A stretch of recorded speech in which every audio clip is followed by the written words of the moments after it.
Hello friends, welcome back to पढ़ाई की पोथी। आई होप कि आप सभी स्वस्थ होंगे, मस्त होंगे, बेहतर होंगे और निरंतर अपनी तैयारी के माध्यम से सफलता का मार्ग प्रशस्त कर रहे होंगे।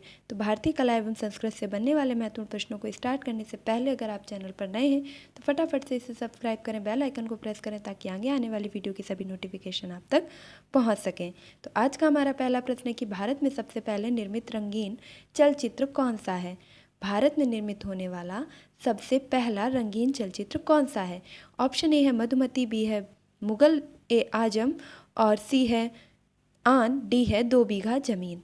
तो यहाँ पर जो आपका राइट आंसर होगा वह हो जाएगा option number C is the right answer. Aan film आपकी भारत में निर्मित होने वाली सर्वप्रथम रंगीन चलचित्र रही है। नेक्स्ट क्वेश्चन की तरफ चलेंगे और अगला प्रश्न है कि निम्नलिखित कलाकारों और उनके कला रूपों का मेल मिलाइए। कुछ आपको कलाकार दिए गए हैं और उनसे संबंधित कुछ कलाएं दी गई हैं, तो आपको उनसे जो है मिलान करना है। तो यहाँ आपके सामने कुछ ऑप्शंस हैं जिन्हें हम बारी बारी करके देख लेंगे। तो पहला है आपके सामने कि उस्ताद अलाउद्दीन खान भरतनाट्यम, हेमा मालिनी सरोद, बिरजू महाराज संतूर और पंडित शिव कुमार शर्मा कथक नृत्य। तो यहाँ पर मिलान करेंगे और मिलान में हम देखेंगे कि जो हमारा ऑप्शन ए है उस्ताद अलाउद्दीन खान, इनका संबंध किससे है। तो उस्ताद अलाउद्दीन खान का संबंध सरोद वादक से है। यदि हेमा मालिनी जी की बात की जाए तो हेमा मालिनी आपके भरतनाट्यम की बहुत ही प्रसिद्ध नृत्यांगना है और इसके साथ साथ पंडित बिरजू महाराज को तो हम सभी जानते हैं, इनका संबंध किससे है। तो कथक के जनक ही पंडित बिरजू महाराज को कहा जाता है और पंडित शिव कुमार शर्मा का संबंध संतूर से है। तो संतूर वादक पंडित शिव कुमार शर्मा और कथक के नृत्य में जो है प्रसिद्धि किसने प्राप्त की है। तो पंडित बिरजू महाराज जी ने। और हेमा मालिनी का संबंध किस नृत्य से है। तो भरतनाट्यम से। और उस्ताद अलाउद्दीन खान का संबंध किससे है। तो सरोद वादन से। तो यहाँ पर जो हमारा इसका राइट आंसर बनेगा वह हो जाएगा option number D is the right answer.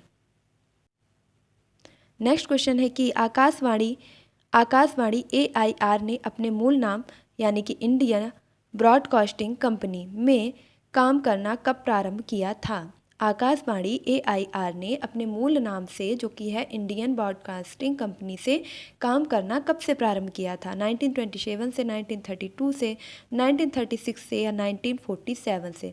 तो यहाँ पर जो आपका राइट आंसर बनेगा वह हो जाएगा option number A is the right answer. 1927 से आकाशवाणी ने अपने मूल नाम यानी कि इंडियन ब्रॉडकास्टिंग कंपनी के नाम से काम करना प्रारंभ कर दिया था।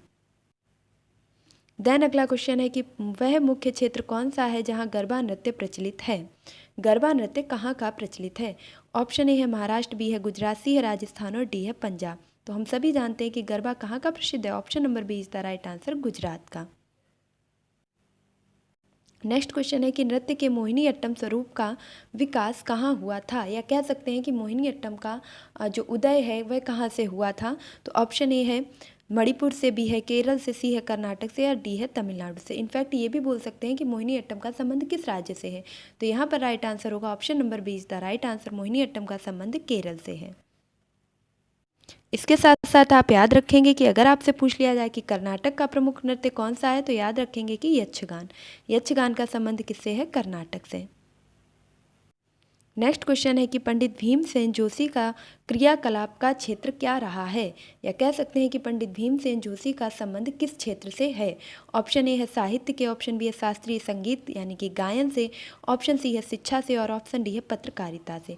तो हम सभी जानते हैं कि पंडित भीमसेन जोशी जी जो सबसे ज़्यादा प्रसिद्ध हुए हैं वह अपने शास्त्रीय गायन के लिए प्रसिद्ध हुए हैं। तो option number B is the right answer. Next question है कि लोक चित्रकला मधुबनी किस राज्य में लोकप्रिय है। मधुबनी चित्रकला कहाँ के राज्य की प्रसिद्ध है। ऑप्शन ए है पश्चिम बंगाल की, बी है उड़ीसा की, सी है बिहार की और डी है असम की। तो यहाँ पर जो राइट आंसर होगा, जो मधुबनी कला है यह बिहार की आपकी बहुत ही फेमस कलाकारी है और यहाँ पर प्राकृतिक रंगों का प्रयोग करके प्रकृति के चित्रण को दर्शाया जाता है। तो ऑप्शन नंबर सी इसका राइट आंसर हो जाएगा। नेक्स्ट क्वेश्चन की तरफ चलेंगे। प्रश्न है कि निम्नलिखित में से युद्ध संबंधी नृत्य कौन सा है। मतलब ऐसा कौन सा नृत्य है जिसका प्रदर्शन एक युद्ध को प्रदर्शित करने के लिए किया जाता है। जब वह नृत्य किया जाता है तो उससे एक युद्ध का प्रदर्शन होता है, ऐसा प्रतीत होता है कि किसी युद्ध का वर्णन दिखा रहा है। तो ऑप्शन ए है कथकली, बी है मेघालय का बंबू नृत्य, सी है मयूरभंज का छाव और डी है पंजाब का भांगड़ा। तो यहाँ पर जो आपका राइट आंसर होगा वह हो जाएगा option number C is the right answer. Mayurbhanj का जो छाव नृत्य है, यह नृत्य इस शैली में प्रस्तुत किया जाता है कि यह किसी युद्ध का वर्णन करता है, लाइक आपका महाभारत है या आपके अन्य भी जो युद्ध हो चुके हैं पूर्व में, उनको प्रदर्शित करता हुआ यह लोक नृत्य किया जाता है। तो कौन सा नृत्य है? मयूरभंज का छाव नृत्य। नेक्स्ट क्वेश्चन है कि चित्रों के ऐसे संग्रह को क्या कहते हैं जिनका निवेश प्रलेखों में किया जाता है? चित्रों का एक ऐसा संग्रह जिसका प्रयोग हम कभी आगे चल करके निवेश प्रलेखों में कर सकते हैं, उसे हम किस नाम से जानते हैं? ऑप्शन ए है फोटोशॉप, बी है आटो आकृतियाँ, ऑप्शन सी है शब्द कला या ऑप्शन डी है क्लिप कला। तो यहाँ पर आपका राइट आंसर होगा option number D is the right answer. Clip कला आपके ऐसे चित्रों का संग्रह कहलाता है जिनका निवेश आप प्रलेखों में भी कर सकते हैं। नेक्स्ट क्वेश्चन है निम्नलिखित में से तंत्री वाद्य यंत्र कौन सा है? मतलब एक ऐसा वाद्य यंत्र जो कि तंत्र के रूप में एक उपयोग में आता है। ऑप्शन ए है मृदंग, ऑप्शन बी है तबला, ऑप्शन सी है शहनाई। तो देखिए मृदंग में किसी प्रकार के तार का प्रयोग नहीं किया जाता है और तार ना होने के कारण यह यंत्र भी नहीं कहलाएगा। तबला में भी किसी यंत्र का प्रयोग यानी कि तार वगैरह का प्रयोग नहीं होता, शहनाई में भी नहीं होता है। तो यहाँ पर जो राइट आंसर होगा option number D is the right answer. देखिए कुछ क्वेश्चन तो आपके लॉजिकली भी सॉल्व हो सकते हैं, बस आप थोड़ा सा तर्क कीजिएगा कि तंत्र मतलब किसी औजार, किसी ऐसे वस्तु का प्रयोग होगा जो कि औजारों से संबंधित हो। तो तार आपका क्या है? संतूर में प्रयोग किया जाता है। Option number D is the right answer. Next question है कि गांधार कला किस काल में विकसित हुई? देखिए गांधार कला, मथुरा कला, ये सभी ऐसी कलाएं जो आपसे परीक्षा में हर बार पूछी ही जाती हैं। तो गांधार कला किस काल में विकसित हुई थी? ऑप्शन ए है गुप्त काल में, बी है मौर्य काल में, सी है सातवाहन के काल में और ऑप्शन डी है कुषाण काल में। तो यहाँ पर आपका राइट आंसर होगा। राइट आंसर देखने से पहले आप देख लेंगे कि गुप्त काल को क्या कहा जाता है। तो सांस्कृतिक इतिहास का, सांस्कृतिक उपलब्धियों का, या कह सकते हैं सांस्कृतिक विजारत काल भी इसे कह सकते हैं कि यहाँ पर जो संस्कृति है, कला है, वह अपने चरमोत्कर्ष पर थी। इसके साथ साथ याद रखेंगे कि सातवाहनों ने सर्वप्रथम शीशे के सिक्के चलवाए थे। कैसे चलवाए थे? तो शीशे के सिक्के चलवाने का श्रेय सर्वप्रथम सातवाहनों को जाता है। और यहाँ पर जो आपका राइट आंसर है वह है option number D is the right answer. Kushan काल में, याद रखेंगे कि कुषाण काल में गांधार कला का विकास किया गया था। कुषाण काल में गांधार कला का विकास किया गया था। और यदि पूछा जाए कि मंदिर बनाने की कला का विकास किस काल में हुआ था, तो मंदिर बनाने की कला का जो विकास है वह गुप्त काल में किया गया था। तो यहाँ पर आपके 3 से 4 प्रश्न जो है तैयार होते हैं। एक तो संस्कृति का सर्वोत्तम इतिहास काल कौन सा कहलाता है? तो गुप्त काल। मंदिर बनाने की कला का जन्म किस काल में हुआ? गुप्त काल में हुआ। सर्वप्रथम शीशे के सिक्के किसने चलवाए? तो सातवाहन शासकों ने चलवाए। और इसके साथ साथ गांधार कला का विकास किस काल में हुआ? तो कुषाण काल में हुआ था। और कुषाण काल के जो आपके कुषाण वंश के संस्थापक थे वह थे कजुल कटफिसेस। नेक्स्ट क्वेश्चन है गुरु केलुचरण महापात्र किस नृत्य शैली में निपुण थे? गुरु केलुचरण महापात्र किस शैली में निपुण थे? ऑप्शन ए है कथक में, बी है ओडिसी में, सी है कुचिपुड़ी में, डी है भरतनाट्यम में। तो गुरु केलुचरण का संबंध ओडिसी नृत्य से था। Option number B is the right answer. Next प्रश्न है कि भारत की सबसे पहली बोलती टाकी फिल्म फीचर कौन सी थी? ऐसी कौन सी पहली भारत की फिल्म थी जो कि बोलती हुई फिल्म थी जिसमें आवाज़ का प्रयोग किया गया था? अगर रंगीन चलचित्र की बात की जाए, रंगीन चलचित्र की बात की जाए तो वह थी आपकी कौन सी फिल्म? आन। क्या नाम था उसका? आन था। लेकिन इसमें आवाज़ नहीं थी। अगर बात की जाए कि आवाज़ वाली सबसे पहले बोलने वाली फिल्म कौन सी थी? ऑप्शन ए है हरिश्चंद्र, बी है आलम आरा, सी है दुनिया न माने, डी है आदमी। तो यहाँ राइट आंसर हो जाएगा option number B is the right answer, Alam Ara. Alam Ara आपकी भारत में निर्मित यानी कि भारत में सबसे पहले बोली जाने वाली फिल्म कहलाई थी। नेक्स्ट क्वेश्चन देखेंगे। नेक्स्ट प्रश्न आपके सामने मिलान से संबंधित है, जिसमें आपको कुछ कलाकार दिए गए हैं और उनसे संबंधित कुछ कलाएं दी गई हैं, तो उन्हें आपको मिलाना है। जैसे सबसे पहले है आपके सामने संयुक्ता पाणिग्रह का संबंध किससे है? एम.एस. गोपाल कृष्ण अय्यर का। और पंडित रविशंकर किस लिए प्रसिद्ध हैं? और पालघाट मणि अय्यर किस रूप में प्रसिद्ध हैं? कलाएँ आपके सामने है सितार, मृदंग, वायलिन, ओडिसी नृत्य। तो यहाँ पर आपको सिलेक्ट करना है अपना सही आंसर। तो अब हम इनका मिलान करेंगे। तो जो संयुक्ता पाणिग्रह हैं इनका संबंध किससे है? तो यहाँ पर राइट आंसर हो जाएगा संयुक्ता पाणिग्रह का संबंध ओडिसी नृत्य से है। तो ऑप्शन 4 यहाँ पर आपका ए बन जाएगा। ए का कौन सा हो जाएगा? ओडिसी नृत्य। ए का कौन सा हो जाएगा? ओडिसी नृत्य। अगला देखेंगे और अगला आपके सामने है कि गोपाल कृष्ण अय्यर। एम गोपाल कृष्ण अय्यर का संबंध किससे है? तो इनका संबंध है वायलिन से। गोपाल कृष्ण अय्यर का संबंध किससे था? वायलिन से। ये वायलिन बजाते थे। और आपके जो पंडित रविशंकर हैं, इन्हें तो हम सभी जानते हैं और ये बहुत ही फेमस कलाकार हैं। तो किसके हैं? तो सितार वादक। पंडित रविशंकर का संबंध किससे है? सितार से। और अब आपका एक लास्ट बच जाता है ऑप्शन की पालघाट मणि अय्यर। इनका संबंध किससे है? तो ये बहुत ही अच्छे मृदंग वादक हैं। तो ऑप्शन जो है 2 के साथ ये मैच करेगा। तो इस प्रकार आपका जो राइट आंसर होगा वह हो जाएगा option number 20 the right answer. एक बार हम फिर से इन्हें रिकॉल करेंगे और बोलेंगे कि संयुक्ता पाणिग्रह का संबंध किससे है? तो ओडिसी नृत्य से। एम गोपाल कृष्ण अय्यर का संबंध वायलिन वादक से है और पंडित रविशंकर दास सितार वादक हैं। इसके साथ साथ पालमणि अय्यर मृदंग के वादक रह चुके हैं। नेक्स्ट क्वेश्चन भी आपके सामने मिलान से ही संबंधित है कि निम्नलिखित विख्यात व्यक्तियों के क्रियाकलाप के क्षेत्र और उनके विषय के सही जोड़े बनाइए। विख्यात व्यक्ति और उनके विषय कि कौन सा व्यक्ति किस चीज़ के लिए विख्यात हुआ है? Thomas L Friedman, Zubin Mehta, Ismat Chughtai और जामिनी राय। इधर आपको क्षेत्र दिए गए हैं कि साहित्य, पत्रकारिता, चित्रकला और संगीत। तो सबसे पहले हम मिलाएंगे थॉमस एल फ्रीडमैन को। तो थॉमस एल फ्रीडमैन बहुत ही प्रसिद्ध पत्रकारिता के क्षेत्र में रहे हैं। जुबिन मेहता की बात की जाए तो जुबिन मेहता का संबंध किससे है? जुबिन मेहता का संबंध है संगीत से। जुबिन मेहता का संबंध किससे है? संगीत से है।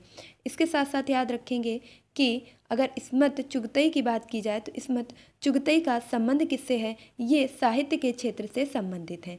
और जामिनी राय तो बहुत ही प्रसिद्ध चित्रकला के क्षेत्र में रही हैं। तो जामिनी राय को तो हम सभी चित्रकला के लिए जानते ही हैं। तो इस प्रकार आपका राइट आंसर होगा option number A is the right answer. एक बार हम फिर से इन्हें कॉल करेंगे और बोलेंगे कि थॉमस एल फ्रीडमैन का संबंध किससे है? तो ये है पत्रकारिता से संबंधित। जुबिन मेहता संगीत से संबंधित हैं। इस्मत चुगतई का संबंध साहित्य से है और जामिनी राय चित्रकला के क्षेत्र में बहुत ही विख्यात हैं। फिर से आपके सामने एक मिलान के रूप में जोड़े उपस्थित हुए हैं। देखिए यहाँ से क्या होता है कि एक के साथ कई सारे क्वेश्चन आपके क्लियर हो जाते हैं।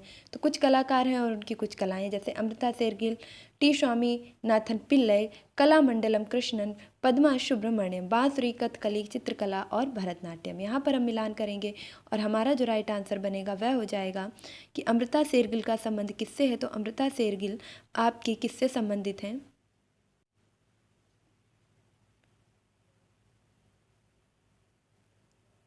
चित्रकला से। अमृता शेरगिल का संबंध चित्रकला से है। इसके साथ हम याद रखेंगे कि जो टी स्वामीनाथन पिल्लई हैं, इनका संबंध बांसुरी से है। टी स्वामीनाथन पिल्लई का संबंध किससे है? बांसुरी से है। और वहीं पर कलामंडलम कृष्णन का संबंध किससे है? कथकली से। देखिए कलामंडलम कथकली, कला से कथकली, का और कथकली। कलामंडलम में भी का आ रहा है, कृष्णन में भी का आ रहा है और उधर कथकली में भी का आ रहा है। तो कला कृष्णन कथकली, अमृता शेरगिल चित्रकला और टी स्वामीनाथन बांसुरी। अब आपका बचा क्या है? तो बचा है हमारा पद्मा सुब्रमण्यम। और पद्मा सुब्रमण्यम कौन है? तो भरतनाट्यम से संबंधित हैं। तो इस प्रकार आपका राइट आंसर हो जाएगा option number A is the right answer. Yamini Krishnamurthy किस नृत्य शैली के लिए विख्यात हैं? यामिनी कृष्णमूर्ति का संबंध किस नृत्य शैली से है? ऑप्शन ए है मणिपुरी, बी है गरबा, सी है भरतनाट्यम और डी है कथक। तो option number C is the right answer. Yamini Krishnamurthy Bharatanatyam के लिए बहुत ही ज़्यादा फेमस कलाकार हैं। नेक्स्ट क्वेश्चन देखेंगे कि निम्नलिखित प्रसिद्ध नर्तकियों में से कौन ओडिसी नृत्य शैली की प्रतिपादक हैं? ओडिसी नृत्य की जो प्रतिपादक मानी जाती हैं ओडिसी नृत्य शैली की, ऑप्शन ए है संयुक्ता पाणिग्रह, ऑप्शन बी है पद्मा सुब्रमण्यम, सी है सोनल मानसिंह और डी है माधवी मुदगल। तो यहाँ पर आपका जो राइट आंसर बनेगा वह हो जाएगा option number B is the right answer. Padma Subrahmanyam Odissi नृत्य शैली के लिए प्रतिपादक नहीं मानी जाती हैं। आपसे पूछा गया था, नहीं मानी जाती हैं। बाकी ये तीनों ही आपके ओडिसी नृत्य से संबंधित हैं। तो संयुक्ता पाणिग्रह, सोनल मानसिंह और माधवी मुदगल आपके ओडिसी नृत्य शैली से संबंधित हैं, जबकि पद्मा सुब्रमण्यम का संबंध ओडिसी नृत्य से नहीं है। तो ये आपका बिल्कुल राइट हो जाएगा। अगला प्रश्न है कि निम्नलिखित में से कौन सा स्थान कसीदी कारी की चिकनकरी शैली के लिए प्रसिद्ध है? कसीदीकारी की चिकनकारी शैली के लिए कौन सा क्षेत्र प्रसिद्ध है? ऑप्शन ए है हैदराबाद, बी है जयपुर, सी है भोपाल और डी है लखनऊ। तो यहाँ पर राइट आंसर हो जाएगा नवाबों का शहर लखनऊ।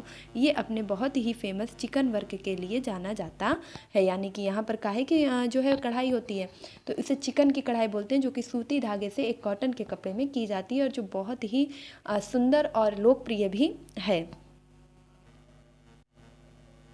नेक्स्ट क्वेश्चन है कि निम्नलिखित में से कौन सा हिंदुस्तानी शास्त्रीय गायन संगीत में सुविख्यात है? निम्नलिखित में से कौन सा हिंदुस्तानी शास्त्रीय गायन संगीत से सुविख्यात है, जिसने संगीत के क्षेत्र में बहुत ही ज़्यादा अपना नाम किया है?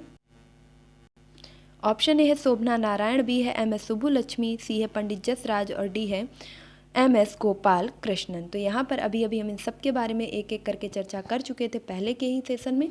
तो यहाँ राइट आंसर हो जाएगा MS. Subbulakshmi. Option number B is the right answer. इन्होंने हिंदुस्तानी शास्त्रीय गायन शैली में बहुत ही ज़्यादा विख्यात रही है, बहुत ही ज़्यादा प्रसिद्धि प्राप्त की है। तो इस प्रकार आज के हमारे मोस्ट इंपॉर्टेंट क्वेश्चन की श्रृंखला यहीं पर विराम करती हूँ। इसके आगे के क्वेश्चन मैं नेक्स्ट वीडियो में लूँगी। तब तक के लिए आप इस वीडियो को ज़्यादा से ज़्यादा देखिए, शेयर कीजिए और एक लाइक कीजिए, ताकि आपका एक लाइक मेरा हौसला बढ़ाता है और नेक्स्ट वीडियो लाने के लिए मुझे इंस्पायर करता है। इससे पहले कि अगर आप चैनल पर नए हैं और आपने अभी तक इसे सब्सक्राइब नहीं किया है, तो प्लीज़ इसे फटाफट से सब्सक्राइब कर लीजिए, बेल आइकन को प्रेस कर लीजिए, ताकि आगे आने वाली वीडियो की सभी नोटिफिकेशन आप तक पहुंच सकें।